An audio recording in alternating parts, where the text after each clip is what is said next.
ابو آپ ہمیں حضرت ابراہیم علیہ السلام کے بارے میں بتا رہے تھے تو حضرت ابراہیم علیہ السلام کے واقعات تقریباً 3 ہم جو پہلے ایپیسوڈ کر چکے ہیں. تو آپ علیہ السلام کی زندگی مبارک میں بہت سارے واقعات ہیں، تو ہم آج اس کو انشاءاللہ مختصراً کلوز کرنے کی کوشش کرتے ہیں، اور اس میں آپ کے جو آخری زندگی کے جو ہیں واقعات، جو اہم واقعات ہیں، ان کو ہم انشاءاللہ اس کا تذکرہ کرتے ہیں. تو جیسے کہ پچھلی جو ہماری ویڈیو ہے اس کے اندر ذکر ہوا، حضرت ابراہیم علیہ السلام حضرت اسماعیل علیہ السلام کو لے کے جو ہے وہ مینا میں گئے ہیں اور ان کی قربانی پیش کی ہے. تو اللہ نے اس قربانی کو قبول فرما لیا، اور قربانی کو قبول فرمانے کے بعد اللہ نے یہ انعام دیا کہ آپ جس وقت فلسطین واپس تشریف لے گئے تو 3 فرشتے آپ کے پاس آئے اور آپ کو خوشخبری سنائی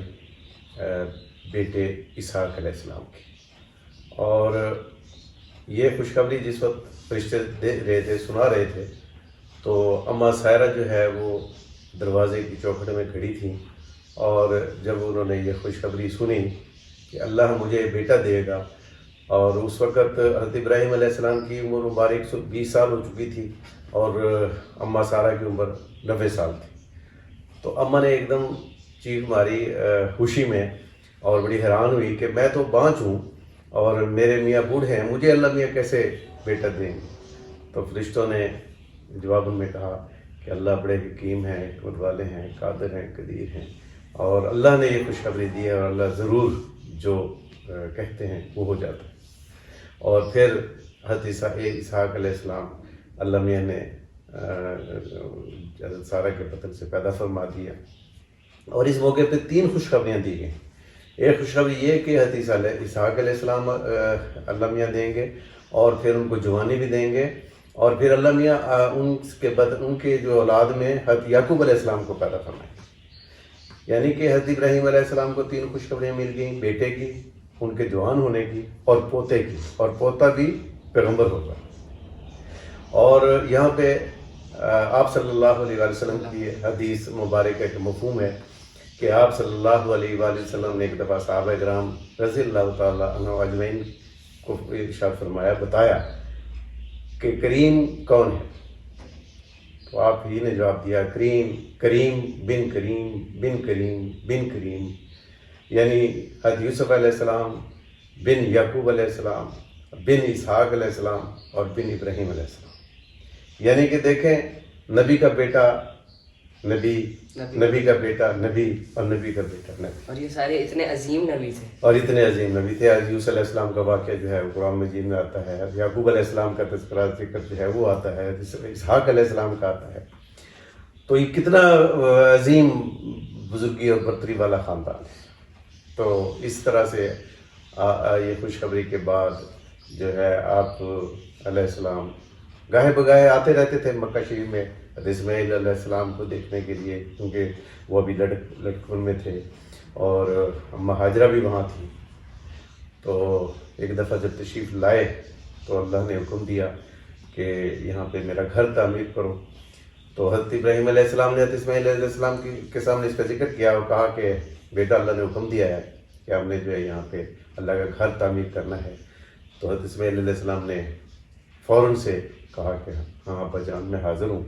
اور ہم مل کے جو ہے وہ اس گھر کی تعمیر کرتے ہیں. تو حضرت ابراہیم علیہ السلام کو جگہ بتائی گئی جو اس وقت بیت اللہ شریف ہے، جہاں پر یہاں پہ آپ تشریف لے گئے، اور یہاں پہ آپ نے دیکھا کہ کچھ بنیادیں نظر آ رہی ہیں. تو حضرت شیش علیہ السلام کی ہاتھ کی بنی ہوئی وہ بنیادیں تھیں. تو آپ نے ان کو کھودنا شروع کیا، تو آپ ان بنیادوں تک پہنچ گئے جن کی بنیاد جو ہے فرشتوں نے رکھی تھی، اور وہ سبز رنگ کے پتھر تھے. اور وہاں سے پھر جو ہے اس کو آپ نے اس کی تعمیر شروع کی.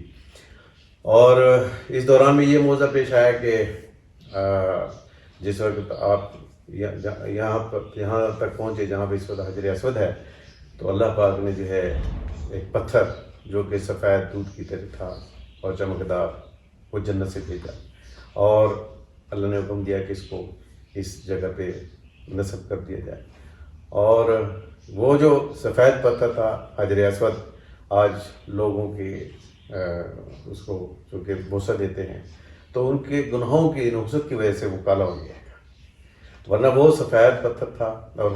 جنت سے آیا تھا، اور حضرت ابراہیم علیہ السلام نے اپنے ہاتھوں مبارک سے جو ہے اس کو وہاں پہ نصب کیا۔ اس کو چومنے سے سارے گناہ معاف ہو جاتے ہیں۔ ہاں، یہ تو حج کی بھی برکت ہے کہ حج جس کو اللہ نے حج نصیب فرماتے ہیں وہ ایسے ہی ہو جاتا ہے، ماں کے پیٹ سے جیسا بھی پیدا ہوا، یعنی کہ سارے اس کو گناہ معاف ہو جاتے ہیں۔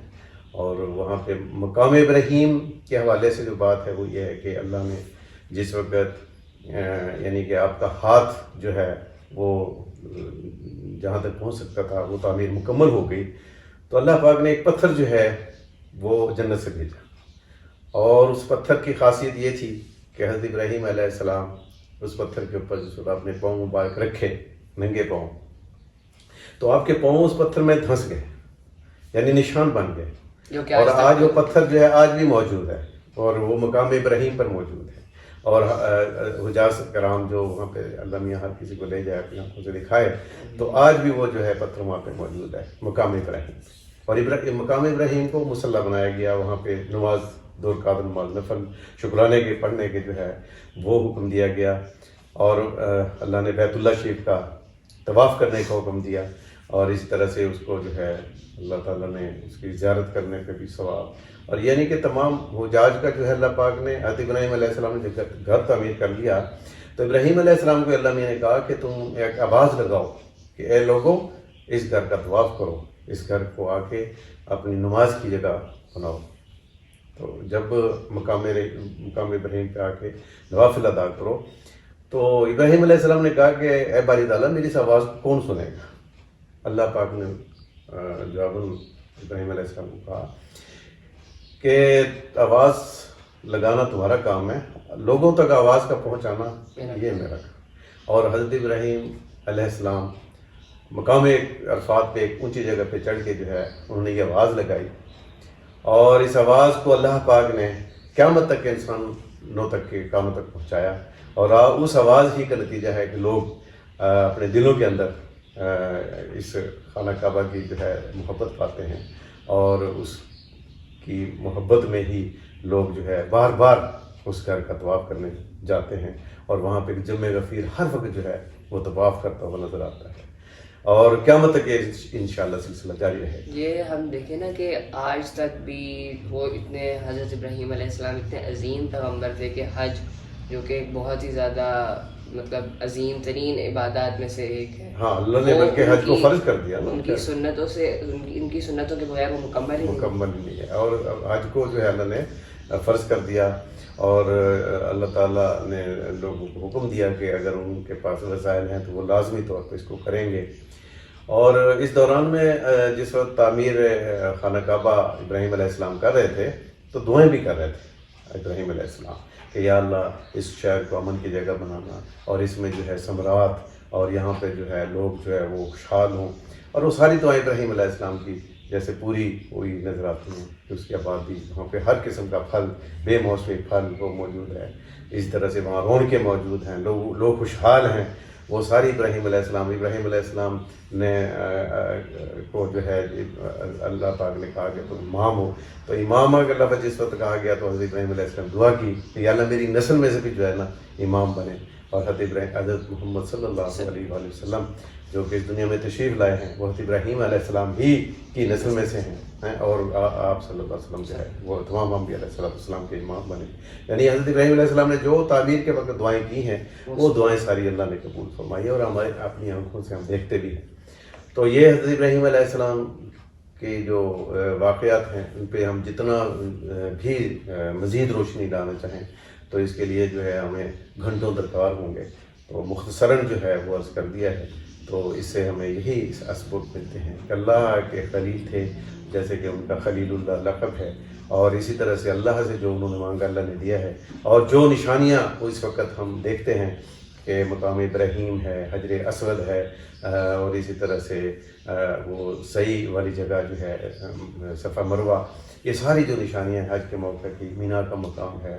اور یہ ساری جہاں پہ حجی صاحبان جو ہیں جاتے ہیں اور اپنا حج مکمل کرتے وقت یہ ساری جگہوں پہ انہیں جانا ہوتا ہے، تو یہ سارے کا سارا جو ہے ہمارے اسلام کی حقانیت کے اوپر ایک بہت بڑی مہر، بے شک اس سب میں نشانی ہے. بے شک اس سب میں نشانی ہے. اللہ تعالی ہم سب کو اپنے گھر کی بار بار